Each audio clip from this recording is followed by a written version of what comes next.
Hello my friends, in this video I will tell you everything that you need to know about the mysterious wanderer in Outriders. Now, this is going to be a bit of a shorter video because there's not too much we know about this dude, but I will do my very best to tell you all that I can. So to begin with, who actually is this guy? Because let's be real, his name isn't actually Wanderer. Well, his name is Nikolai Galyatkin, I hope I'm pronouncing that correctly. Who is he? Well, Nikolai is in fact Commander Monroy's second in command.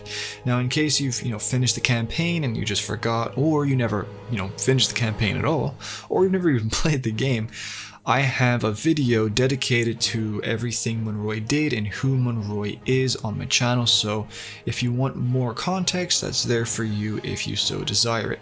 That being said, if you don't really care, I will try and give a brief summary in this video.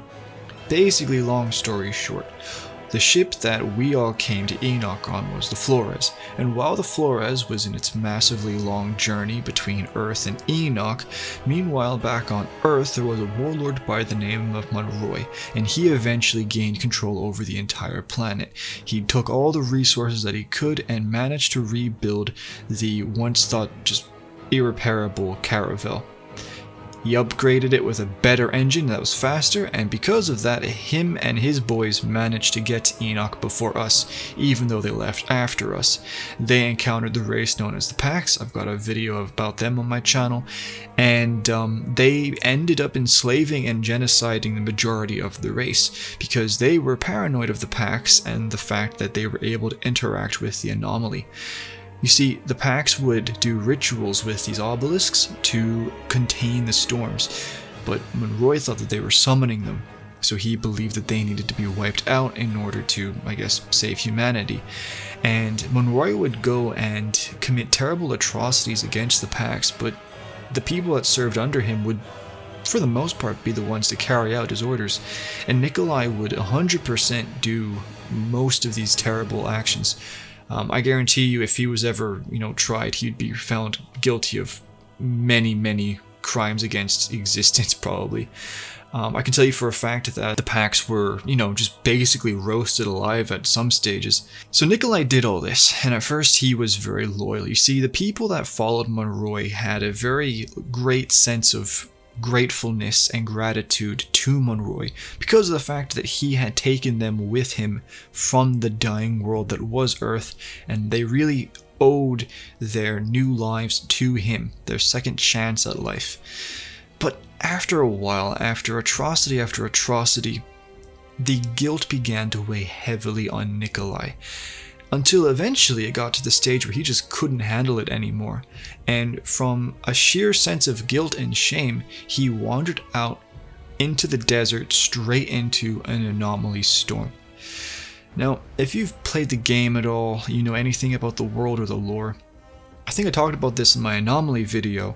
When you interact, when a living being, especially a human, we'll take a human for example, when a human being interacts with anomaly energy, there is like a 95.50% chance that the energy is going to alter for them.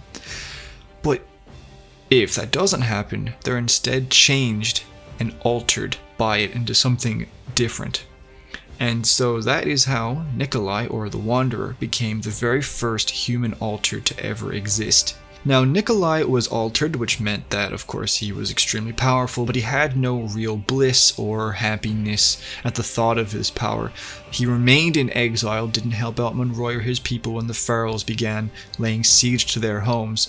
Instead, he wandered. So why do we meet him now? After all these years, what is he doing? Why has he come out of exile? Well, the Wanderer, very simply, wants to bring the Pax back.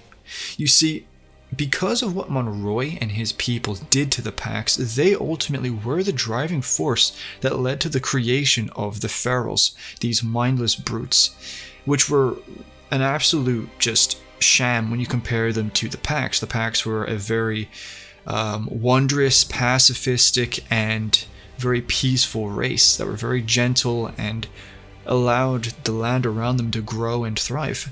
Whereas you have the Pharaohs, which were, like I said, mindless, brutal, and just pure destructive. They couldn't build anything, they couldn't nurture anything, all they knew about was killing. So if Nikolai could somehow reverse the process that turned the Pax into the Ferals, he felt like he could have some sort of redemption. So, how do you go about trying to reverse something you knew nothing about? Well, Nikolai went to the right place, which was the obelisks, both big and small.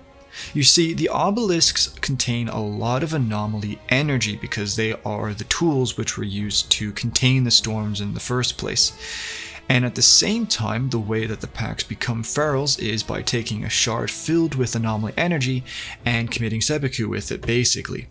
So the more that he could learn about these structures, the better chance he could have of learning the actual process and so reverting. It's the exact same thing like I said in my Moloch video with the alchemist. What the alchemist tried to do was he believed if he could understand the process that the human body goes through when it becomes unaltered, he believed he could revert it. And it's the exact same thing with the Wanderer, except he's looking at the Pax, and it's a slightly different process. Our Outrider would meet Nikolai near the Great Gate, and not knowing he was an altered would just help him get to an obelisk because he asked and he promised compensation. And here and there, it seemed a little convenient that as we traveled, we would bump into this guy continuously, and he would ask for our help to reach different locations. And eventually the truth would come out. We would figure out that he was an altered, not just any altered, but an altered who had been in that state for a very, very long time and knew a lot about the anomaly. Maybe not like much in terms of just general information, but he still knew more than most humans did. Definitely seemed obsessed with it. After successfully retrieving a shard filled with anomaly energy near the shrine of the Grand Obelisk, we would meet him at Pax City, where we would discover that he had successfully, although fatally, injured a feral, but the feral was still alive. And that is when we realized what he was trying to do. He confessed to us that he had been a part of Monroy's plan in exterminating the Pax, and that he wanted to bring that entire race back to being. As he put it, the children of Enoch would live again. I think I'm paraphrasing a bit, but you get what I'm saying. He would successfully charge this shard with anomaly energy and would stab the feral, but unfortunately it wouldn't work. Now, I don't know if the feral was already dead when he did it, or if it just didn't work, but regardless, nothing happened.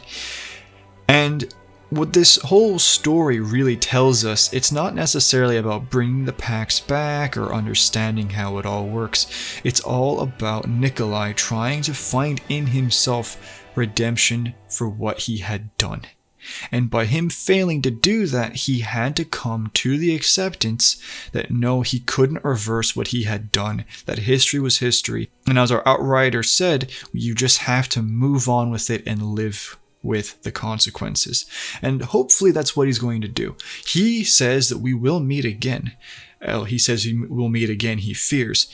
Now, if that'll be as an enemy or a friend, we don't know. And if he'll continue his journey and pursuit of trying to restore the Pax, we don't know. But that is everything that we know about Nikolai, the first altered, and someone who's been trying for the longest while to get the Pax back as a proper race on Enoch. With that being said, I hope this video was helpful for you. I hope you learned something, and I hope you enjoyed it. If you have any questions or you think I missed something, leave a comment or come to my stream every Saturday that I do and talk to me there directly, and I'll have a discussion with you. Yeah, okay. Take care, my friends. Take care.